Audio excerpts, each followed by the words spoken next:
What's up, guys? Welcome back to another video. On today's video, I'm gonna be showing you what I've been working on. So let's get into the video. Don't forget, if you're interested in pre-ordering one of these bumpers, I'll have the link in the description below. And also, don't forget to hit the like button. I'd like to start this video off with, before I get into the project I'm working on. Technically, this is a project I picked up. I picked this thing up probably, I don't know, 4 weeks ago. It didn't run. The ECU was bad, so I sent that out to Randy Gibbs in, I think he's in Oregon. Sent it out to him. He rebuilt the ECU, and I plugged it in. It starts right up now. I just noticed while I was working on this yesterday that, like, this intake is a different year, so it doesn't line up with the vent tubes.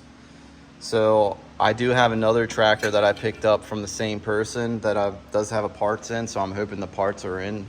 That part is in that tracker, so then I can put the correct year on this one, because this one's a 90. So yeah, my plan with this thing was I was planning on doing like a budget build on it. I don't know. I'm not sure if I want to. Like, it's not in bad shape. It is dirty. It doesn't have someone cut the cat off of it. The only reason why I don't want to build this one is because it's a freaking automatic, and I don't know. I don't really like this year in particular because of like the dash. I don't like the pocket over there, and I don't like how like the instrument cluster is like kind of like, yeah. So I probably won't build this one. Like I said, I want to build a 5-speed because I already have an automatic, and I do like this one, which is it is a sidekick too. It's not a tracker. Oh yeah, before we get to the main project, I did make a new bumper for the Samurais. Yeah, it's kind of hanging down because I don't have a bolt in the bottom, because I kind of had all this stuff on the floor and I cleaned up. But this is a new bumper I'm working on. This is a full width version bumper. The bumper was designed around the Badlands 5500, the long drum, which I am having a pre-order on these bumpers on my website. A run of 10 of these, and that's it. And then I'll probably open the pre-order up in like a few months or something down the road and do the same thing, because I'm getting these manufactured by another company. I'm not making them. So yeah, it's kind of expensive, but I'm trying to build a new product line, better quality product. So yeah, so that's the bumper. It doesn't hang out that much at all either. It's very, like I said, there's no bolt in it, so it is tilted down. So it does sit level when it's in. And then it also reuses the factory turn signals. These pieces too, these get welded onto here, so it makes them thicker. And these come through the bumper identical to them. So if you want to see how this is kind of built, watch the video on them, how I assemble that. You'll see like the ends are the only thing different. From here out, it's different. Project I've been working on the last few weeks. So let's check it out. So this is, I don't remember the year. I think it's an early 70s. It's a BJ40. This is a diesel version. I guess these only came from like Australia, Canada. But this one in particular came from Costa Rica. The guy, I don't know if he bought it from Costa Rica or he bought it off a guy that brought it here from Costa Rica. I'm not sure the full story. But I installed the lift kit, which is the old man emu springs. I installed the bumper, which the bumper had to come back off because the guy that started working on this, I guess the frame was bent, so they sent it out to a frame shop and they had the frame fixed, and then they put the bumper back on. What I did to it, since it's got here, I did the turbo setup. As you can see, I also built this piece to hold the intercooler, which is underneath, which you can kind of see it through the grill. I also built the turbo manifold setup, which is this thing here. I built that. The person working on this before me, he put head studs in it. It's kind of why that's there. That all needs done yet. We did get a new turbo for it. This is off a 4BT Cummins engine, from what I was told. Did all like the intercool piping, and I mounted the intercooler, which is under here. Yeah, I did all the cold piping, which the cold piping is all 2.5-inch aluminum. And then I also did a full exhaust system out of stainless. that's gonna have to be moved. No, that's not gonna stay there. I know someone in the comments is gonna be like, hey, that's gonna get melt. Yeah, I know it's gonna melt. It's just sitting there for the time being. But anyways, full 2.5-inch stainless exhaust system whole way out the back. I also built the manifold, the turbo manifold, which is this thing here.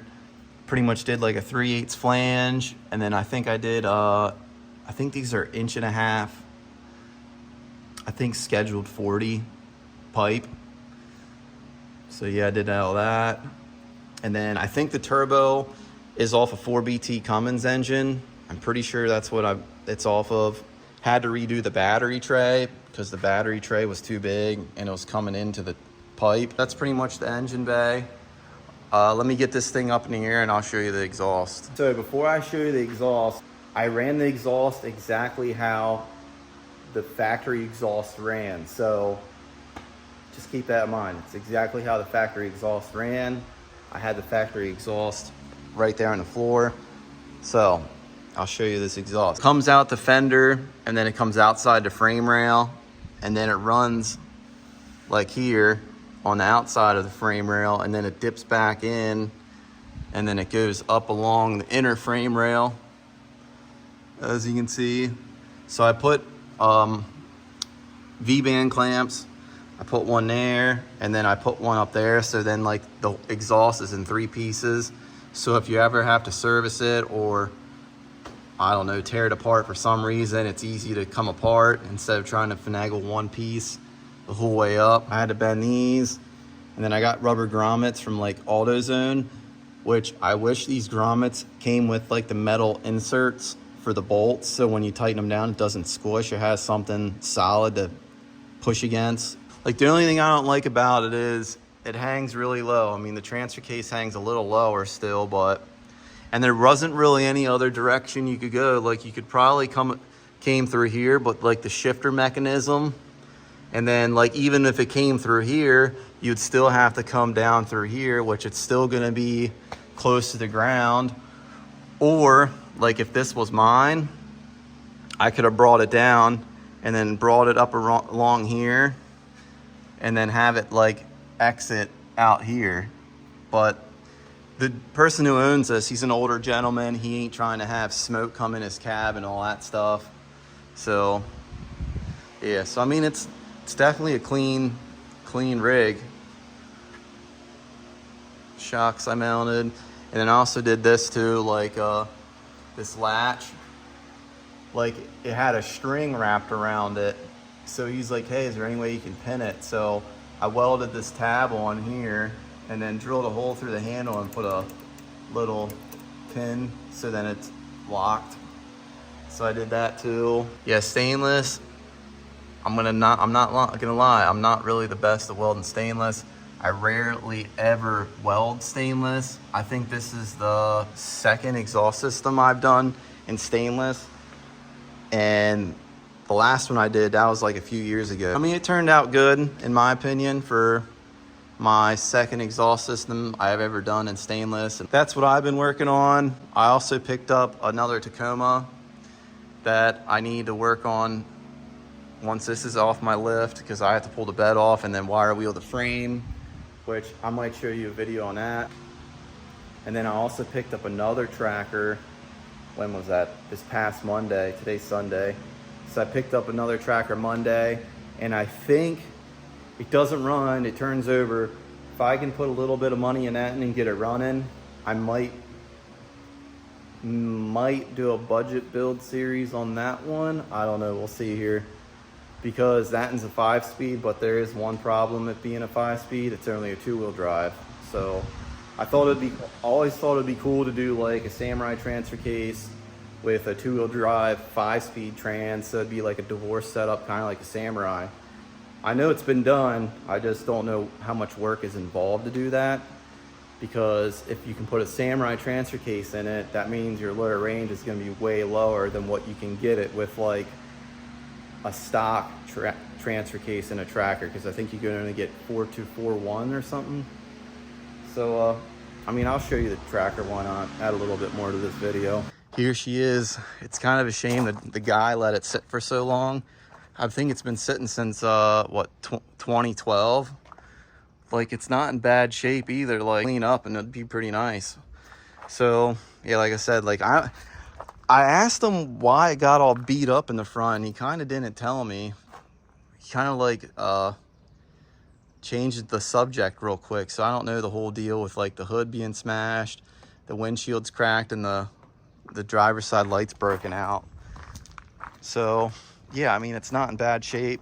Like I said, if this is something you guys would be interested in seeing me do on my channel, building this into like a little budget build, like I said, like I had this idea. I thought it would be cool to do like solid axle swap it with a Samurai axle. If I can put like a Samurai transfer case in it and then like make it kind of street legal so I could at least drive it on the road. And then I also could do, this is gonna sound a little weird or maybe dumb to people, but maybe put like a plow setup on the front of it so then I could use it to plow a driveway. I don't know, I thought it'd be cool because it already has some rust and it's not perfect, so yeah, so that's that. And then I also picked up that piece of crap down there.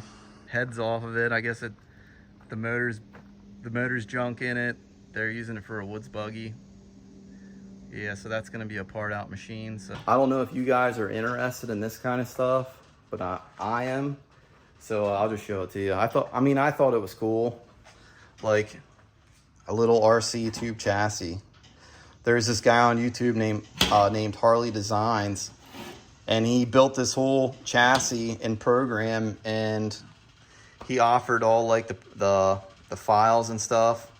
You have to buy it, but he offered all the files up, and then you pretty much just 3D print all the jigs, and then you just fit all the tubes in the jigs, and then you TIG weld it.